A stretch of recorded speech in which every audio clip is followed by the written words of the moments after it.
આગામી 16 ઓક્ટોબરથી પ્રવાસ માટે ખુલશે। ગત વર્ષે 12,000 જેટલા પ્રવાસીઓએ મુલાકાત લીધી હતી અને વન વિભાગને 23 લાખ જેટલી આવક થઈ હતી।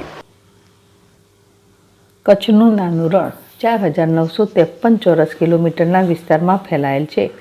આ રણની અંદર વિદેશી પક્ષી તેમજ ઘુડખર આવેલ છે અને તેને જોવા માટે હજારોની સંખ્યામાં પર્યટકો આવે છે। આ રણમાં આવેલ ઘુડખર એક દુર્લભ પ્રાણી છે અને બીજે ક્યાંય જોવા નથી મળતા, જે આ કચ્છના નાના રણમાં જોવા મળે છે। હાલ ચોમાસાની સિઝન શરૂ થવાની તૈયારીમાં છે।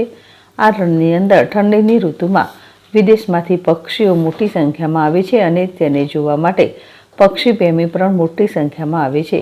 જ્યારે આજથી 15 ઓક્ટોબર સુધી આ અભયારણ્ય બંધ રહેશે।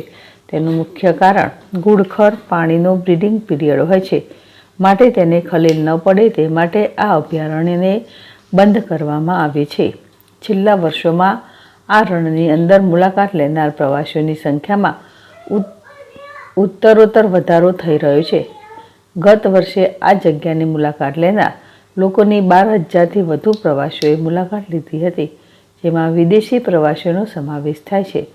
પ્રવાસીઓના આવવાથી આ અભયારણ્યને 23 લાખ જેટલો આવક થઈ છે। શિયાળામાં આ રણની અંદર બહારથી વિદેશી પક્ષીઓ પણ બહુ મોટી સંખ્યામાં આવે છે। ચાલુ વર્ષે જેમાં વિદેશી જેમાં સ્થાનિક પક્ષીઓનો પણ સમાવેશ થાય છે। દર વર્ષે અહીંયા આવતા પ્રવાસીઓની સંખ્યામાં ઉત્તરોત્તર વધારો થઈ રહ્યો છે। દર 5 વર્ષે ઘુડખરની ગણતરી કરવામાં આવે છે। છેલ્લે 2023-24માં થયેલ ગણતરી મુજબ હાલ ઘુડખરની સંખ્યા 7,772 જેટલી છે। આજથી આ અભયારણ્ય પ્રવાસીઓ માટે બંધ કરવામાં આવ્યું છે, જે આગામી 16 ઓક્ટોબરના રોજ પ્રવાસીઓ માટે ખોલવામાં આવશે। ઉલ્લેખનીય છે કે વન્યજીવોને બચાવવા તેમજ તેનું જતન કેવી રીતે કરવું તેનું માર્ગદર્શન અને આ વિસ્તારમાં આવતા વન્ય પ્રાણીઓ વિશે માહિતી વિદ્યાર્થીઓને મળે તે માટે તંત્ર દ્વારા નિઃશુલ્ક શિબિર પણ કરવામાં આવી છે।